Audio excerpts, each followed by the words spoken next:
No meu aniversário, recebi uma mensagem do meu falecido avô. Feliz aniversário. Estou vivo e com saudades. Tremendo, rastreei o número e o encontrei em um asilo. Mentiram para você. Sua casa, sua herança. Eles a tomaram. Preciso da sua ajuda. Naquela noite enviei as fotos dele para o grupo de bate-papo da família, e isso foi só o começo. É melhor quando você não está por perto. Menos estresse para todos, disse meu pai, com a voz áspera como vidro quebrado. Riso da minha mãe veio da cozinha.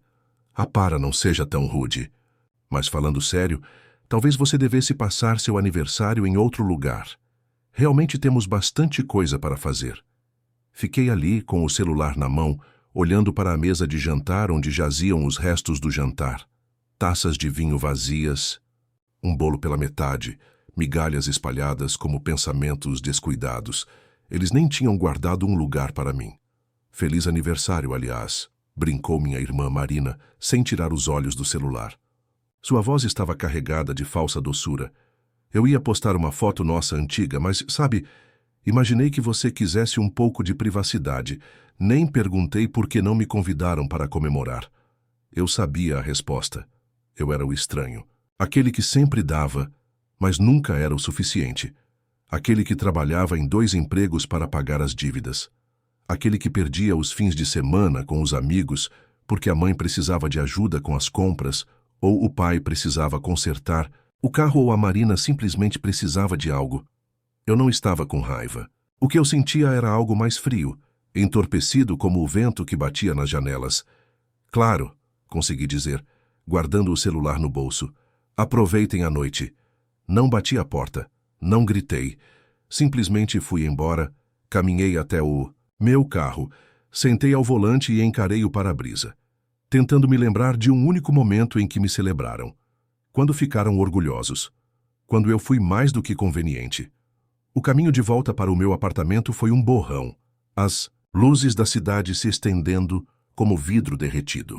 Quando cheguei em casa, desliguei o celular e fiquei sentado no escuro. Disse a mim mesmo que não me importava, que as palavras deles eram apenas velhos hábitos abrindo novas feridas. Mas à meia-noite, liguei o celular novamente. Uma única mensagem iluminou a tela. Número desconhecido, feliz aniversário, estou vivo, saudades, olhei para ela. Uma brincadeira, provavelmente.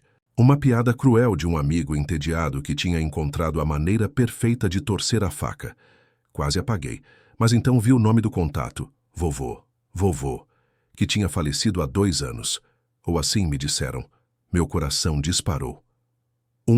Suor frio brotou na minha testa. Verifiquei o número. O DDD correspondia à cidade onde ele morava. Mas isso não fazia sentido. Ele tinha ido embora, já tinha até sido enterrado. Eu mesmo tinha visto o obituário, as fotos do pequeno funeral. Sua mãe, o pai e a Marina. Eu só não tinha sido convidado. Muito ocupado com o trabalho, disseram. Meu dedo tremia enquanto eu digitava. Quem é? Apareceram 3 pontinhos. Depois outra mensagem, do mesmo número desconhecido. Mentiram para você. Sua casa, sua herança, eles a tomaram. Preciso da sua ajuda. Eu não conseguia dormir. Fiquei sentado no escuro. O brilho frio do meu celular era a única luz no quarto. A mensagem do vovô me encarava como uma ferida ardente. Mentiram para você. Sua casa, sua herança. Eles a tomaram. Preciso da sua ajuda. Eu não queria acreditar, mas não pude negar o arrepio que me percorreu a espinha. Investiguei o número. A ligação vinha de um asilo, a 2 cidades de distância. Demorou menos, de 1 hora para chegar lá, mas pareceu uma eternidade. O prédio era cinza e desgastado, o tipo de lugar onde o tempo vai para morrer. Quando entrei, uma enfermeira olhou para mim e seu sorriso desapareceu ao ver meu rosto. Estou aqui, para ver o meu avô. Minha voz tremeu. Sua expressão se suavizou. Você quer dizer o Sr. Anselmo? Quarto 214. Quase corri. Quando cheguei à porta, parei respirando com dificuldade.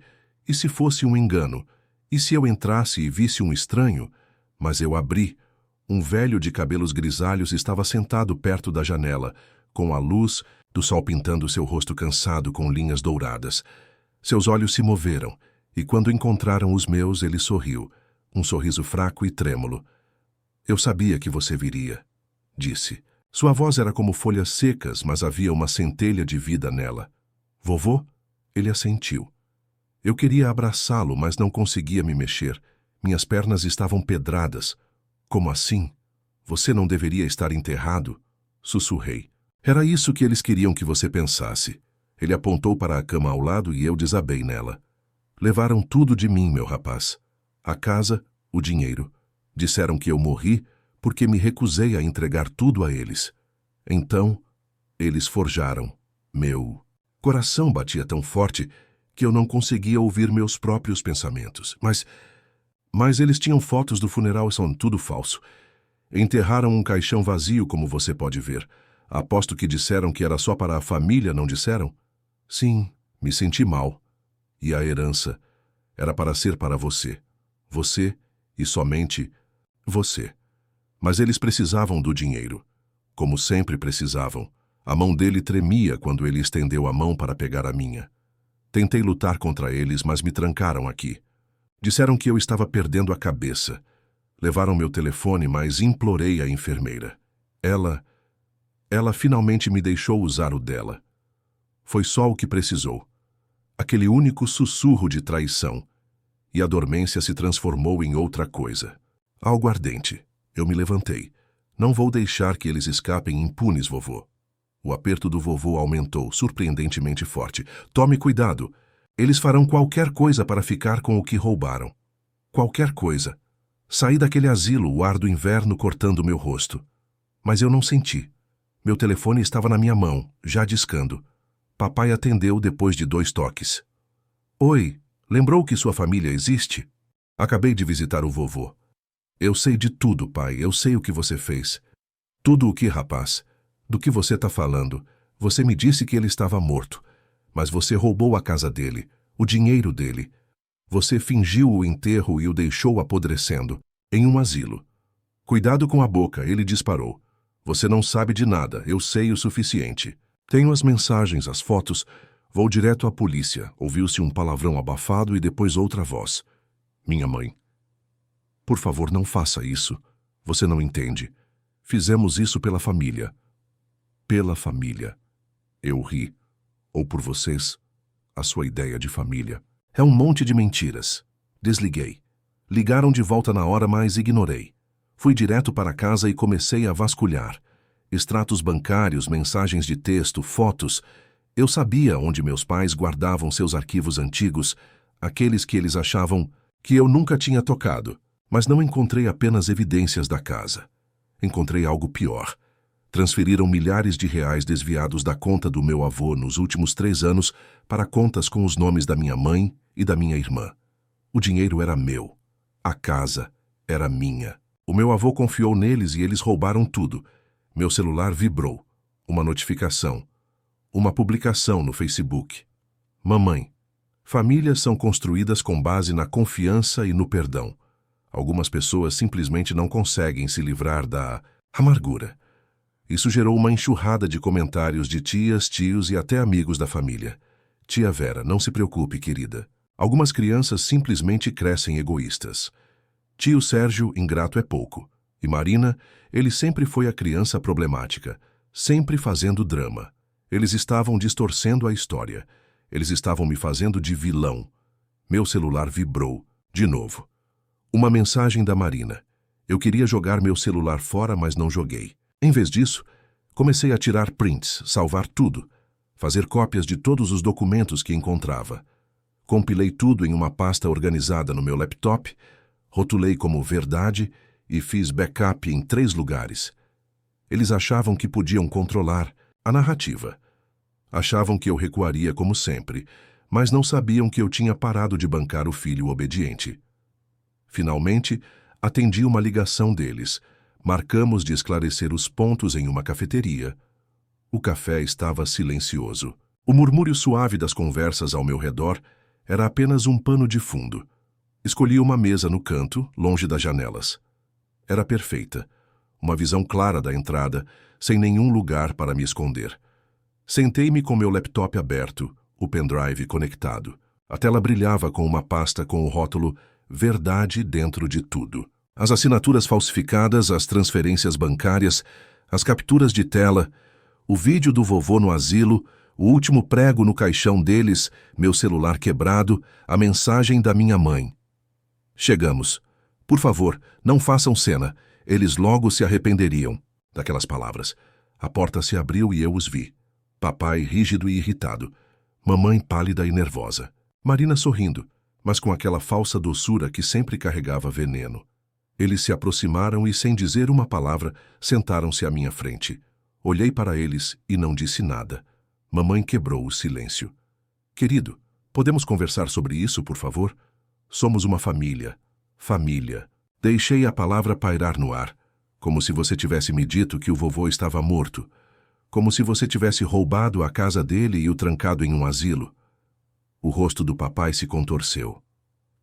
Não ouse. Eu me inclinei para trás, clicando em um arquivo, no meu laptop. Um vídeo do vovô. Sua voz fraca, mas palavras claras. Eles roubaram. A casa, o dinheiro, tudo. Eles mentiram para você. A mão da mamãe levou rapidamente à boca. Papai se inclinou para frente, sua voz um sussurro furioso. Você acha que esse showzinho vai nos assustar?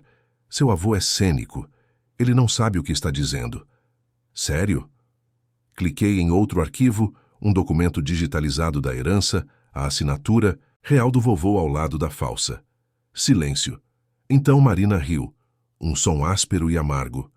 Você sempre foi tão dramático. Acha que isso te faz melhor que a gente? Você sempre age tão ingênuo. Eu sorri. Vamos falar sobre a realidade. Cliquei. No próximo arquivo. Capturas de tela das postagens dela nas redes sociais. Férias luxuosas, roupas de grife, tratamentos de spa e, logo ao lado, as transferências bancárias da conta do avô para a dela. O sorriso dela desapareceu. Você não tinha o direito. Nenhum direito. Eu a interrompi, como se você não tivesse o direito de roubar a herança que era minha. Nenhum direito de fingir que o avô estava morto. A voz da mãe falhou. Por favor, querido, estávamos só tentando te proteger. Você sempre foi tão sensível. Me proteja. Inclinei-me para a frente. Disse com minha voz firme, você o deixou sozinho. Abandonado, você mentiu. Você roubou. E agora quer que eu apenas sorria e finja que está tudo bem. Papai se inclinou para a frente, a voz áspera de raiva. Chega. Você não entende? E se você não calar a boca agora, vai se arrepender. Eu não me mexi. Ou o quê? Você vai mentir sobre mim de novo? Vai me difamar?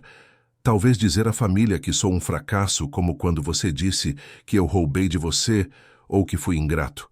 Ele se inclinou para a frente, o rosto uma máscara, de raiva. Você sempre foi difícil, sempre correndo atrás dos outros, sempre nos culpando. Não é à toa que o vô Anselmo nunca quis você por perto. Eu sorri. É engraçado porque ele está aqui. A porta atrás dele se abriu e uma figura silenciosa entrou lenta e cuidadosamente, apoiando-se na bengala. Mamãe ficou pálida. Papai ficou boquiaberto. Marina chegou a soltar um gritinho. Olá, filho. A voz do vô Anselmo estava fraca, mas firme. Surpreso em me ver. Você, gaguejou papai, parecendo um animal encurralado. Você me disse que eu estava perdendo a cabeça, sussurrou o vô Anselmo, a voz ficando mais forte a cada palavra. Você disse que eu não estava seguro em casa. Você me prometeu que cuidaria da casa, que o dinheiro era para a família, mas vocês só cuidaram de si mesmos. As mãos da mamãe tremiam. Por favor, nós fizemos isso por você. Você não podia mais viver sozinho. Nós tentamos. A voz do vô Anselmo estava ríspida agora. Tentaram me trancar, tentaram roubar tudo pelo que trabalhei, tentaram me apagar. Papai se levantou. Estamos indo embora. Isso tudo é uma armação. Sente-se e me escute. Minha voz cortou o ar e pela primeira vez na minha vida ele realmente congelou. Tenho provas suficientes para expor tudo o que você fez. Continuei com a voz fria e clara. Você roubou, mentiu e nos abandonou. E agora todo mundo vai saber. Por favor. Mamãe estava soluçando agora. Podemos consertar isso. Podemos dar um jeito. Somos uma família. Não, não somos. Olhei para cada um deles. A partir deste momento, vocês são estranhos para mim. O rosto de Marina se contorceu de raiva. Você se acha perfeito? Você se acha um herói por fazer isso? Você acha que consegue sobreviver sem nós? Eu ri. Não, Marina. Eu não era nada por sua causa, mas agora estou livre. Virei-me para o vô Anselmo. Vamos, você não precisa perder mais um segundo com esses parasitas. Enquanto nos afastávamos, a voz do papai nos perseguia, um grito desesperado e entrecortado. Você vai se arrepender. Você precisa da gente. Você sempre vai precisar de nós. Mas a voz dele já estava sumindo, engolida pelo silêncio. Ajudei o vô Anselmo a entrar no carro. Suas mãos tremiam, mas seus olhos estavam límpidos. Tem certeza de que quer fazer isso? Ele sussurrou. Eu deveria ter feito isso anos atrás, eu disse. Fomos embora, deixando para trás os pedaços, destroçados de uma família que nunca mereceu essa palavra. A primeira ligação veio 1 hora depois. Era o papai. Depois a mamãe, Marina, logo depois dela. Observei o telefone vibrar na mesa e olhei para o senhor Anselmo. Seus olhos estavam calmos, quase gratos. Bloqueei todos com um toque do dedo. Mamãe, papai, irmã, todos nos mensageiros do meu celular, até no aplicativo do banco. Você fez mesmo isso? Ele sussurrou como se temesse que tudo não passasse de um sonho. Sim, eu sorri. Sorri mesmo. Na manhã seguinte liguei para o banco. Removi o acesso deles a todas as contas que eu já havia aberto para eles. Desativei os débitos automáticos que cobriam seus empréstimos, contas de luz, seguro de carro. Liguei para a companhia de energia elétrica, para o serviço de água, para o fornecedor de gás e disse as palavras mais simples. Fechem. Transferi todas as contas para os novos donos. Todas as contas estavam em meu nome. Todos os serviços, todas as despesas, eu pagava. Mas não mais. Ao meio-dia, dirigi até a casa de repouso do vovô e arrumei seus pertences.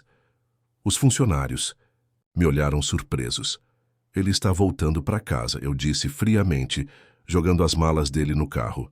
O vô Anselmo sentou no banco do passageiro e, pela primeira vez depois de muito tempo, sorriu. Um sorriso realmente discreto. Achei que ia ser totalmente esquecido lá, sussurrou ele, como se temesse que eu mudasse de ideia. Queriam que você ficasse lá, mas isso acabou. Entrei no apartamento que havia alugado com antecedência, espaçoso, iluminado, com vista para um parque. Ele ficou parado na sala, me encarando como se não pudesse acreditar no que via. Isso é para mim, para nós e para mim também. Liguei para o advogado para garantir que todos os documentos da herança, da casa e das contas estivessem limpos, sem falsificações, sem assinaturas falsas, e então simplesmente desliguei o celular. Os dias seguintes foram tranquilos, quase tranquilos demais, mas aproveitei cada segundo. De manhã, preparei um café, sentei-me à janela e observei a luz brincar nas folhas das árvores. O vô Anselmo começou a acordar mais cedo. Lia o jornal todos os dias logo cedo. Ele até começou a brincar. Sabe, eu sempre quis plantar rosas, mas seu pai dizia que era perda de tempo. Bom, plantaremos aqui quantas você quiser. Mas a verdade é que a família não desistiu tão facilmente. 1 semana depois, eu estava voltando da loja, quando vi um rosto conhecido na escada do meu prédio, Marina. Ela ficou ali, abraçando-se, com o rosto contorcido de desespero. Eu sei que você pode me ouvir. Ela gritou quando me aproximei. Você não pode simplesmente nos deixar assim. Somos sua família. Família? Passei por ela pegando minhas chaves. Família não enterra pessoas vivas. Ela agarrou meu braço com os olhos brilhando de lágrimas. Foi um erro. Eles só queriam fazer o que era melhor. Não, eles queriam o que era melhor para si mesmos. Soltei meu braço e fui até a porta. Ela gritou atrás de mim. Você não pode viver sem a gente. Você sempre foi fraco. Fui, mas agora estou livre. Adeus. Na manhã seguinte, os serviços públicos foram desligados na casa onde minha família morava. Recebi uma mensagem do advogado. Tentaram reconectar tudo, mas o banco recusou o crédito. Mamãe me ligou mais de 20 vezes de outro número. A voz dela, na caixa postal, era de um choro insuportável. Como você pode fazer isso? Somos seus pais. Cometemos erros. Mas isso não é motivo para destruir nossa família. As lágrimas dela não me tocaram. Então papai mandou mensagem. Primeiro com ameaças, depois com lágrimas, depois com silêncio. Ouvi sua última mensagem. Você nos destruiu, mas voltaremos. Você nunca será feliz sem nós. Sorri e apaguei a mensagem. Uma noite saí para a varanda com uma xícara de chá. Meu avô sentou-se ao meu lado, enrolado em um cobertor. Você é mais forte do que eu pensava, disse ele. Não, eu simplesmente não tinha mais nada a perder. Ficamos sentados em silêncio, observando a cidade cintilar com as luzes. Eu não sentia medo nem culpa. E quando voltei para dentro, abri meu laptop e dei um último passo. Fiz uma doação para uma organização que oferece apoio jurídico a idosos vítimas de abuso financeiro. Uma quantia significativa, a mesma que tentaram roubar de mim e do meu avô. Agora, eu tinha apenas uma família e nunca mais deixaria ninguém me usar. O tribunal era um campo de batalha frio e silencioso. Meu advogado permanecia confiante, apresentando todas as evidências. Assinaturas falsificadas, transferências bancárias roubadas no vídeo do vovô, pálido, mas lúcido, sussurrando. Me enterraram vivo. Papai explodiu primeiro. Isso é uma armação. Ele está manipulando. Todos vocês. A voz do juiz interrompeu seu discurso. Senhor Anselmo, sente-se. Mamãe se agarrou à cadeira, tentando chorar, mas as lágrimas estavam secas. Marina olhava fixamente para a mesa, o rosto pálido, as mãos trêmulas. Eles não tinham defesa. Cada mentira era exposta, cada roubo inegável. Então meu avô se levantou com a voz mais forte que eu já ouvira. Eles roubaram minha vida. Me trancaram e tentaram me enterrar. Mas meu neto me salvou. O martelo do juiz soou como um trovão. A propriedade e todos os bens serão devolvidos ao senhor Anselmo e seu neto. Os réus devem desocupar o local em I. Até 7 dias. O rosto do meu pai se contorceu de raiva. Você não pode fazer isso. A casa é nossa. Não, eu disse de pé. Nunca foi sua. Uma semana depois, cheguei com o vovô. Um carro de polícia estava estacionado na frente. Os carregadores arrastavam sacolas e caixas para o gramado. Meus pais estavam na varanda. Papai gritando, mamãe chorando. Marina paralisada em choque.